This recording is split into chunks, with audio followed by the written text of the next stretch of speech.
Uh, Dr. Shirwan, Yes, Dr. Dr. Saiful. Shirwan, Yes. boleh bagi saya masa 5 minit tak saya line sekejap Okay, Saya okay, rasa no macam ada problem. I gangguan. think we Alright. can proceed at 12:15. Is it okay? Yeah. Okay. 12:15 we can come back. Okay. Thank you. Alright, alright. Okay, sorry. Sekejap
Okay, shall we continue?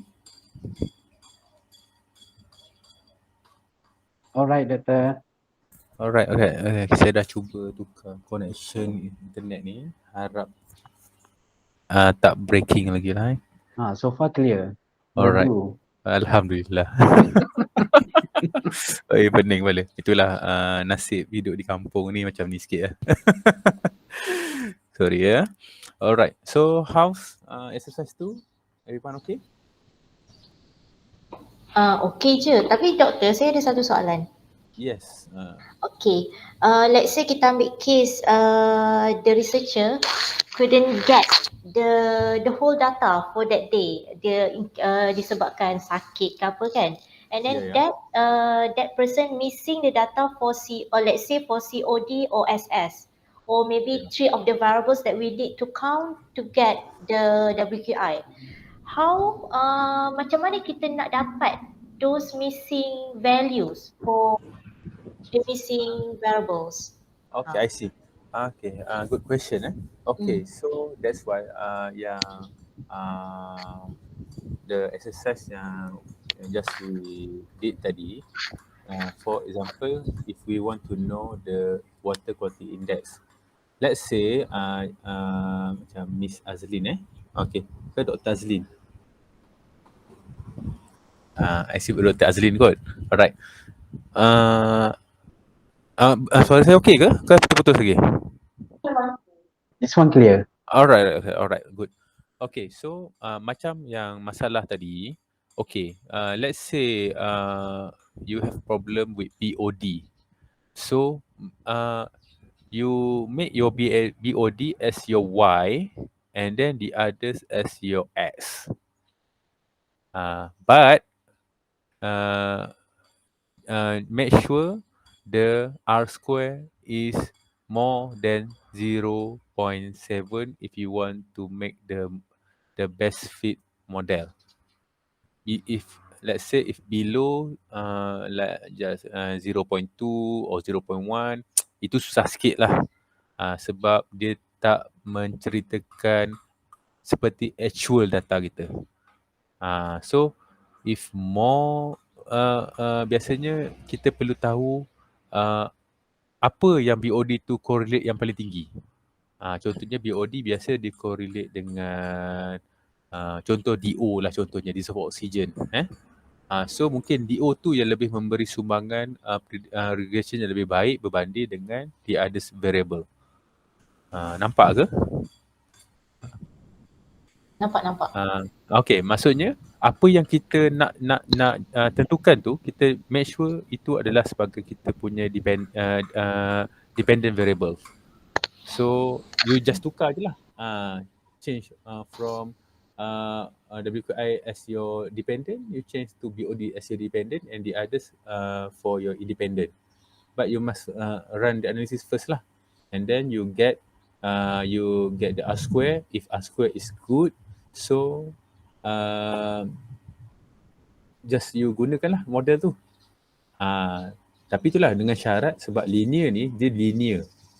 Kalau artificial neural network dia non-linear, dia akan ikut apa yang seboleh-bolehnya dia membelok. Dalam scatter plot tu dia akan belok akan dapat lebih accuracy lebih bagus berbanding dengan linear. Linear ni the straight line. So macam tadi yang contoh yang saya tunjuk tadi, dia agak bernasib baik sebab kita dapat R square yang sangat tinggi.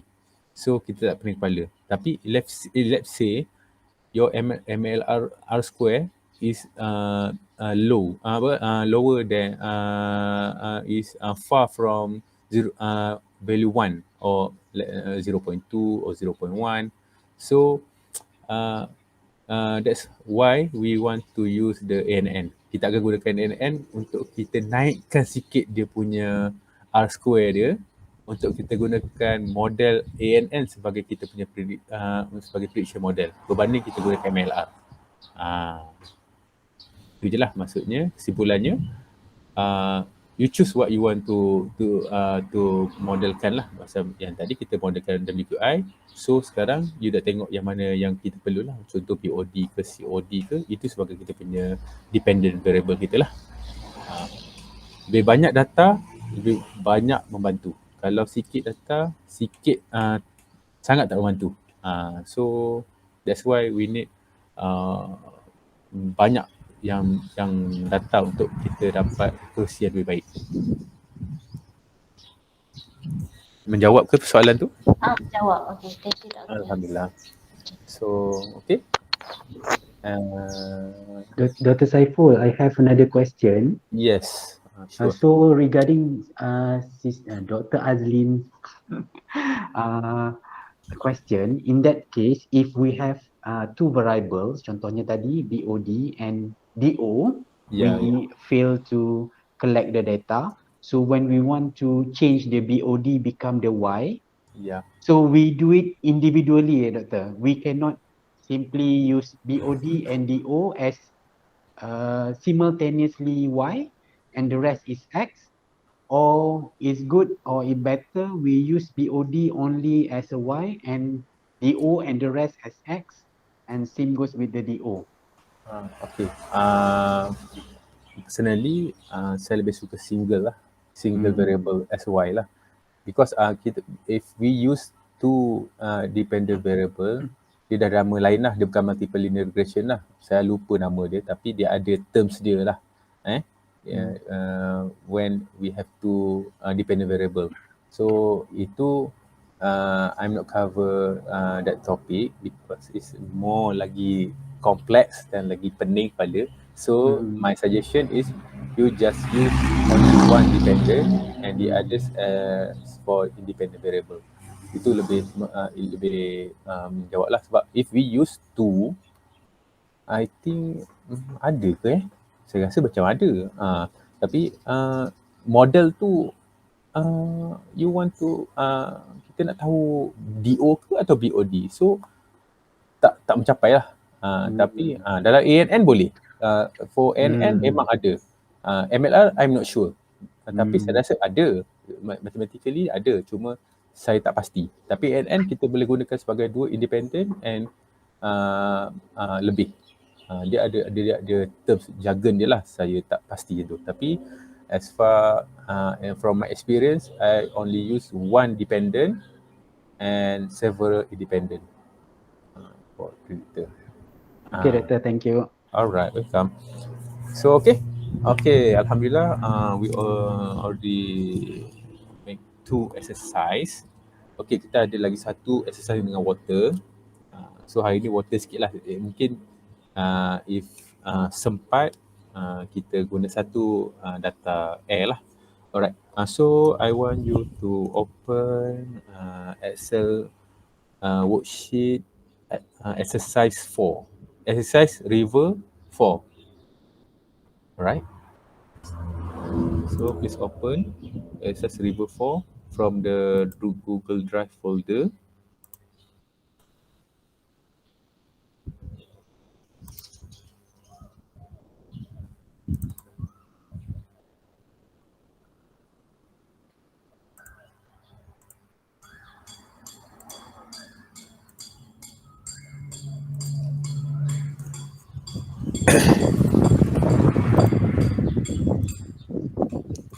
Okay.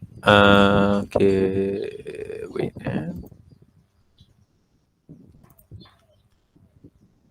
Okay, this exercise, I want you to use the either yang formula from exercise 1 or exercise 2 to predict the WQI.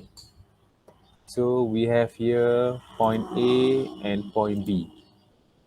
So we have 2 points from same river, but I want you to make WQI from exercise 1, the formula from exercise 1, and WQI for exercise 2. Okay, use the same formula.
Okay, jelas eh?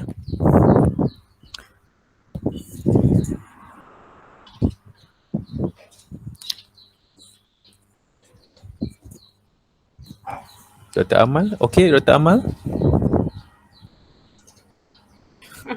Not yet. Or you just lost? Actually, I was opening the exercise air 4, and then Oh, suddenly I realized where is the other one, so I just download it again. I see. Okay, okay. But it's okay, you can carry on. I already understand how to do it. Okay, Alhamdulillah. So okay, I repeat the instruction. Okay. I want you guys open the Excel river, exercise river 4, and then okay, we have here 2 point of sampling point, point A and point B. Point B, point A in yellow and point B in blue. Also, I want you to make two prediction for WQI using uh, the formula from exercise 1, and then the second column WQI from the formula from exercise 2.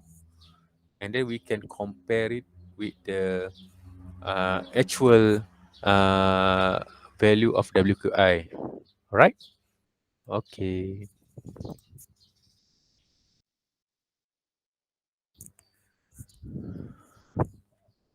Oish. Mr. Syarul, okay, Mr. Syarul?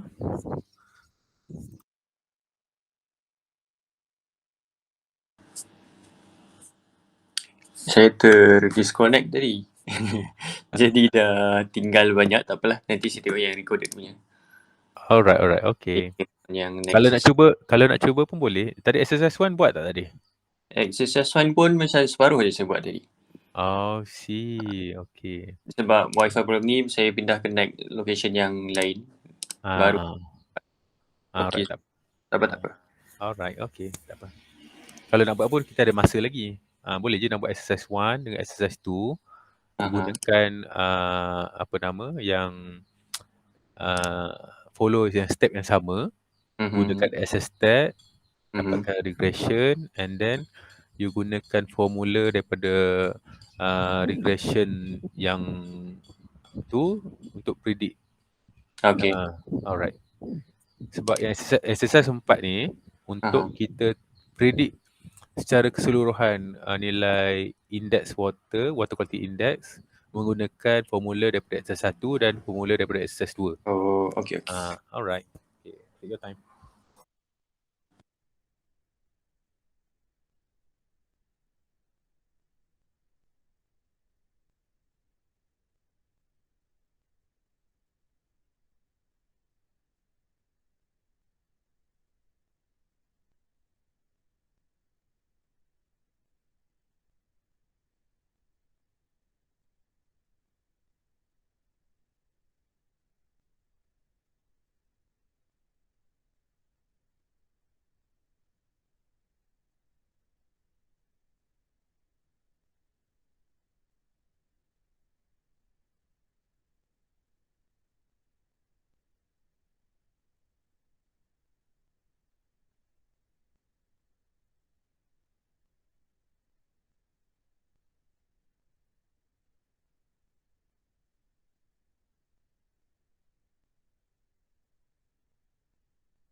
Okay, semua dapat ke?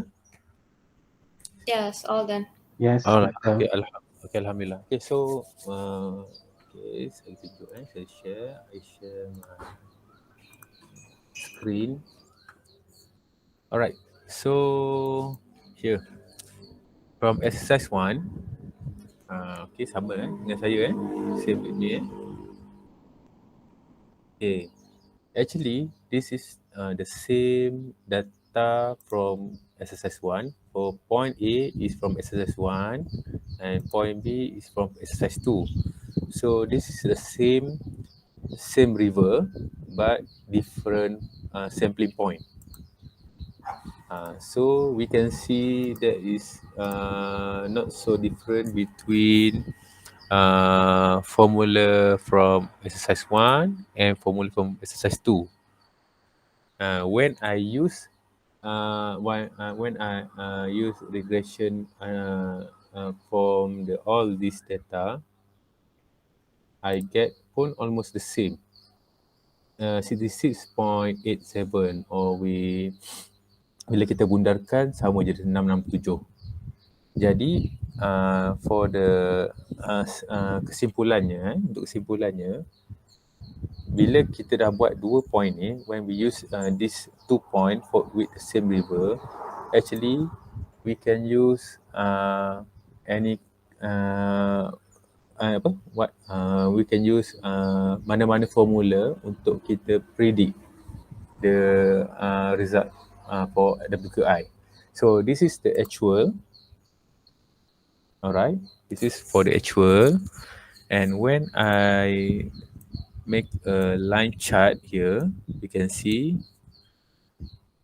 for blue line is exercise 1 and orange for exercise 2. The grey for exercise 4 and the yellow for the actual. So we got almost the same prediction from 3 different model, right? For exercise 1, we use for point A, exercise 2, we use for point B, and exercise 4, we combine with 2 point A and B, and then the actual. So which means this model is good for to apply or to use for this river. Itu kesimpulan yang kita dapat buat lah. Alright. Semua yang kita dapat error sikit di pada point yang ke-11 ni. Actual dia lebih rendah tetapi dia punya predicted dia lebih tinggi. Alright. So insyaAllah from MLR you can apply MLR for your research and then but you must remember if you got R square is weak R square, weak value, so susah sikit lah. It's very difficult you to apply for your data because it's orang kata not significant lah to make a model. Dia akan jadi banyak error dan prediction nya akan tak mencapai apa yang kita nak. Tapi when you have the R square is more than at least more than 0.6 or 0.7 and above, actually it's good for the prediction. Okay? Okay, jelas yang ni Okay, Alright. jelas. So ada apa-apa soalan tak sebelum kita touch sikit untuk air quality? I think we can proceed, Doctor. Alright. Okay. So we can go to the exercise 4.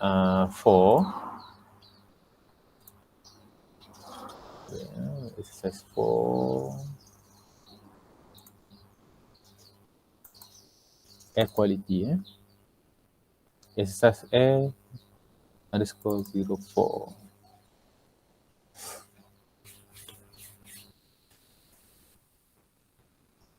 Okay, saya rasa ni pun sama sebenarnya. Ni pun sama macamnya ni. Ni daripada single. Sekejap wait saya tengok sekejap Size 6 macam mana ni?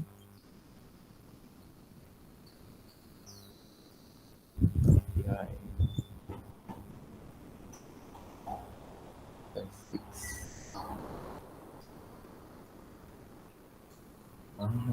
Okay. Okay. Nampak ke yang saya tengah share sekarang ni? Pada exercise A06 ni? No, doctor, you are sharing exercise river. Alright. Okay. Stop presenting. Okay. Alright. Okay.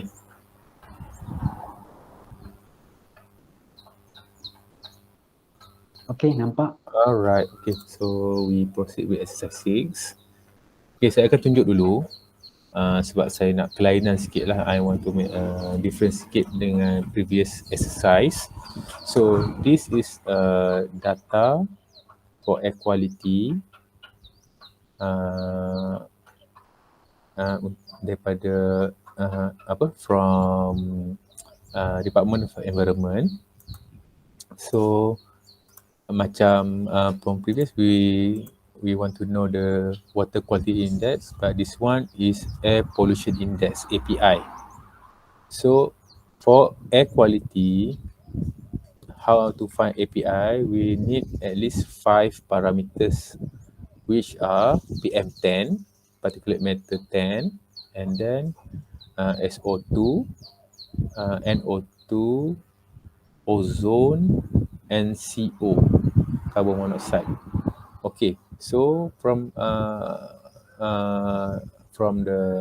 the we got the data from DOE, we get more than 5. We ada tambahan dengan kita ada add on dengan PM 2.5. We got wind direction, we got wind speed, relative humidity, and solar radiation, and ambient temperature. So, okay, this one kita akan tentukan, kita nak predict API from all these parameters, all these variable, not just only 5 main parameters yang memang digunakan untuk kira API. Alright, so okay, kita buat sama-sama lah Alright, first we go to assess that, and then we use linear regression.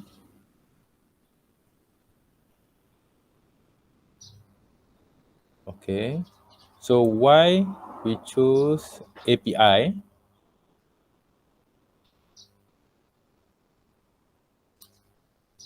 And then PM10, for X we choose PM10 to ambient temperature.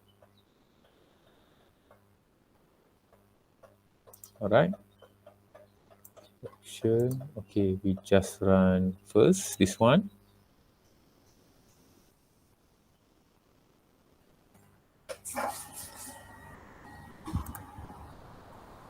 Okay, so we see at the Gaussian for fit statistic. Okay, we got R square is 0.8690. So actually this is also a good R square. So we can manage to make a prediction model for API. Kita boleh buat prediction model untuk API juga sebab dia dah menghampiri 0.86, sangat bagus lah. So what if kita contoh kita nak bila kita terlalu banyak parameter, when we have a very many parameters, so our model akan menghasilkan formula yang sangat panjang, like this one. So agak menyusahkan lah.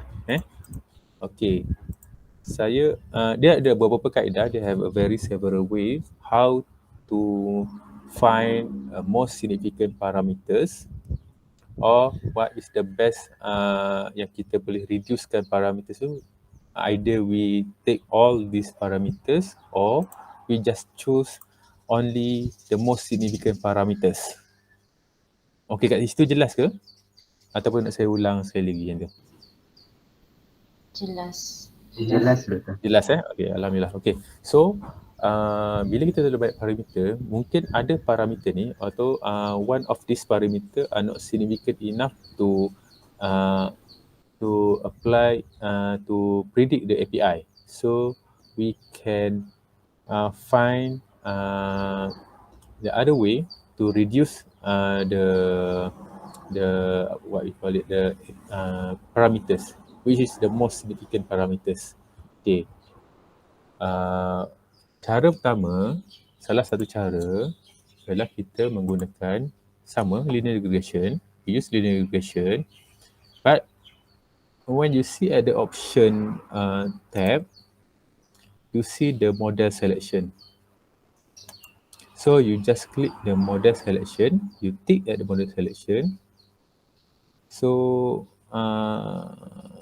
okay, sini kita boleh pilih kita nak minimum variable kita berapa banyak, 2, 3, 4, 5. Itu salah satulah, itu yang kita boleh tentukan sendirilah. Maksudnya dia akan tengok yang best model from the minimum variable yang kita pilih ataupun the most variable yang kita pilih. Faham tak kat situ? Dia dah tolong carikan untuk kita. Dia ada beberapa kaedah. Ini salah satu kaedah yang kita gunakan dalam linear regression lah. So at least okay, kita ambil contoh minimum variable kita letak 2, maximum variable kita letak sorry. Well, I'm sorry, I think you need to explain English because I'm afraid Dr. Amal will not get the information. Pardon macam mana semula?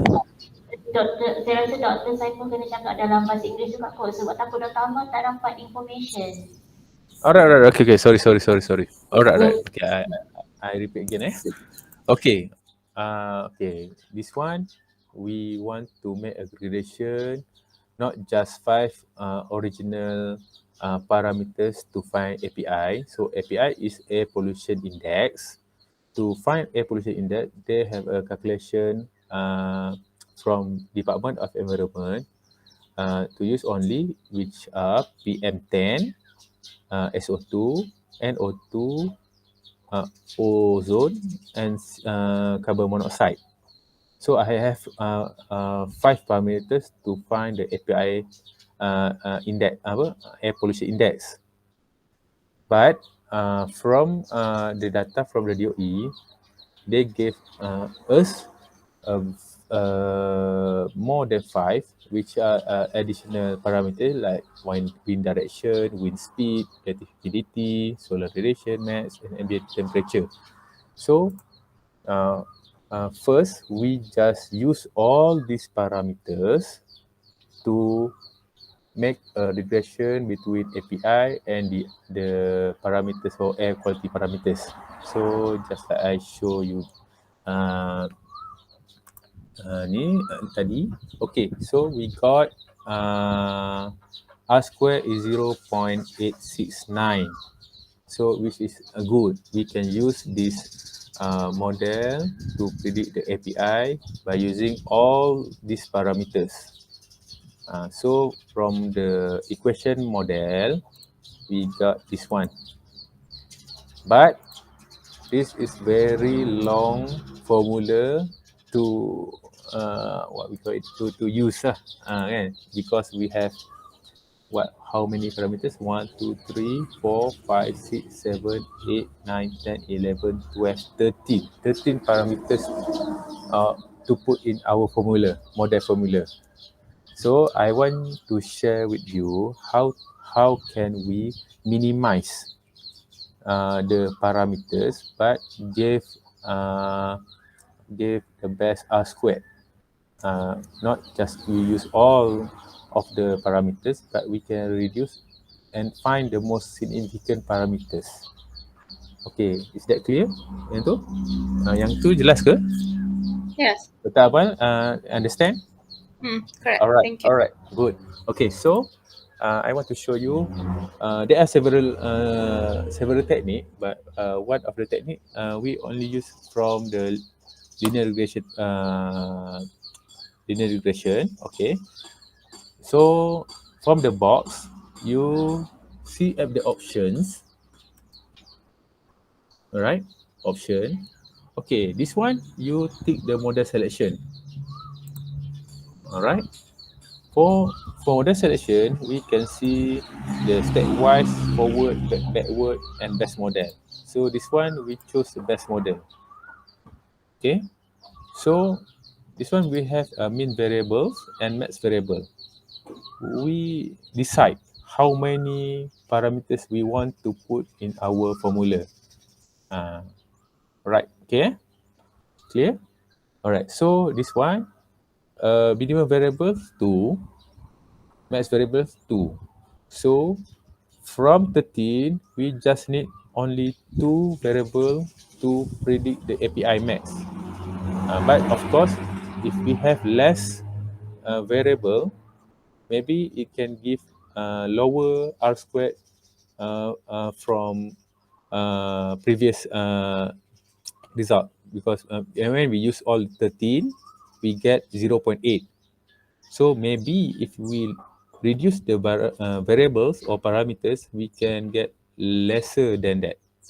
But if you get the R squared near the 0.8 is acceptable lah, is good lah for us lah. Satu, kita dapat reducekan kita punya formula, we can reduce the length of our formula, and then two, we can apply just only not the 13 but only significant parameters yang kita nak lah, yang we want. Alright, so this one I put minimum variable 2. Maybe kita buat maybe we can make maximum variable we put 4 or 5 lah, 5. Alright, so we run the analysis.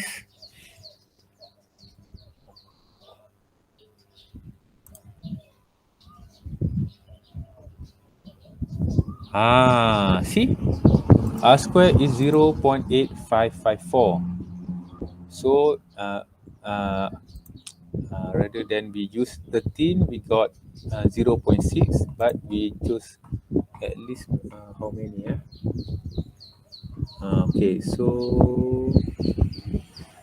model parameters. Okay, this is the significant. 1, 2, 3, 4, 5. So rather than we use 13 parameters for our formula, we just only use 5 the most significant parameters to make our formula to predict. Is that clear? Clear tak yang ni? Yes. Okay, Yes, alhamdulillah. So that's why we can use all the parameters, all the variables, but the cons is the formula will be very length lah, sangat panjang lah. So it's quite confusing and not user friendly for the others yang ataupun for the examiner, for the researcher to use lah. Let's say if someday you don't get the wind speed, relative humidity, solar radiation, so you cannot use that formula. So rather than you use all these parameters, you just use only 5 the most significant parameters to put in the formula lah. So if you can see here, they have PM 2.5, SO2, NO2, ozone, and CO. Almost the same with API. Original API parameters. The difference is this one use PM 2.5, but the API use PM 10. Alright. So okay, if you want to try, you want to run, okay, you can run. Use all the parameters, and then you can, the second one you use at the option best model. Okay, boleh cuba. Okay, try first. If you don't get, I will help before we end. Ada 3 minit lagi. We have 3 minutes.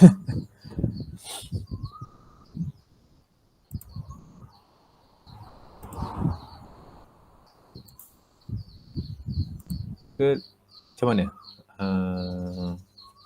Dr. Amal, Dr. Saiful, Yeah. with the equation, five variables or all variables? Sorry, five variable. Okay. Bila kita tentukan sendiri, Uh-huh. when we choose lah the best model, we choose at least minimum two or maximum variable five. So this one calculate, they need five parameters to get the best model lah. Okay, so you mean we need to, so you want us to try with the five variables, not the all Yeah, variables? yeah, yeah. Okay, Yeah. The best best the model. most critical parameters yang from the assisted select lah, from Okay, the actual data. okay. So it first you can reduce the length of the formula, and then you know the most significant, which is most contribute to predict the API value. Not just rather than you use all your variables, all your parameters to identify or to predict the API. Same, so you also can apply to your own research. So let's say your research have uh, 20 or 15 parameters, but with this part you can select or you can identify which parameter is the most significant to your objective lah, right? Rather than you use all the 15 to put all together in the formula.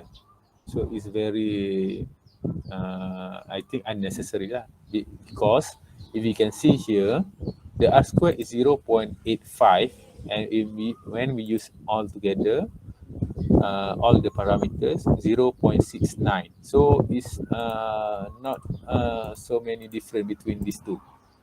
Rather than you use all 13, you can use at least 5, but not so many different between the original, the 13 parameters.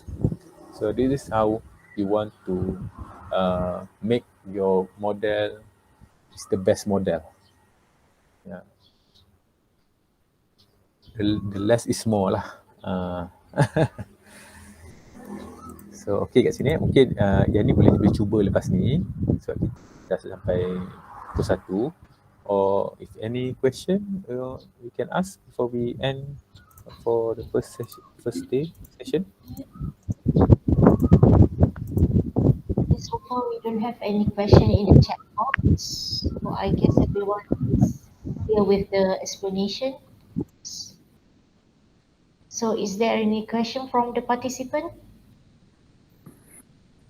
No, Doktor.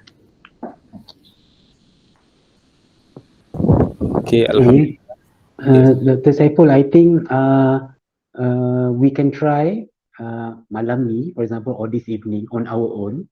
If we have any problem, we will try to ask to you about this MNR tomorrow lah.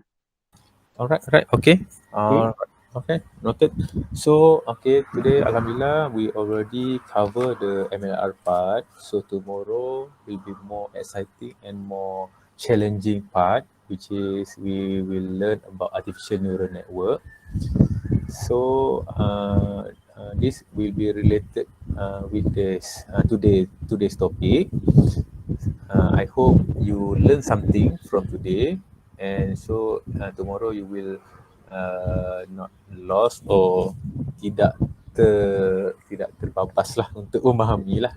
I hope so. So that's all. So anything else we can discuss or we can share for tomorrow session. Okay, Dr. Shirvan. Okay, Dr. Azlin. Okay, I pass to you. Okay, thank you so much, Dr. Saiful, for your sharing today. I believe that all the participants managed to catch the valuable information regarding the MLR. So I guess it's already 1, 2 p.m. So I end our session for today, and we shall meet tomorrow at the same time, 9 a.m. until 1 p.m. with a new topic. Okay, inshallah. Inshallah. Okay, thank you all. So Okay, thank I'm you. sorry for having a trouble with the It's internet okay. connection. So It's we okay. see tomorrow, inshallah. Okay, thank you everyone. Okay, thank you. Assalamualaikum. Assalamualaikum. Betul. Salam, Assalamualaikum.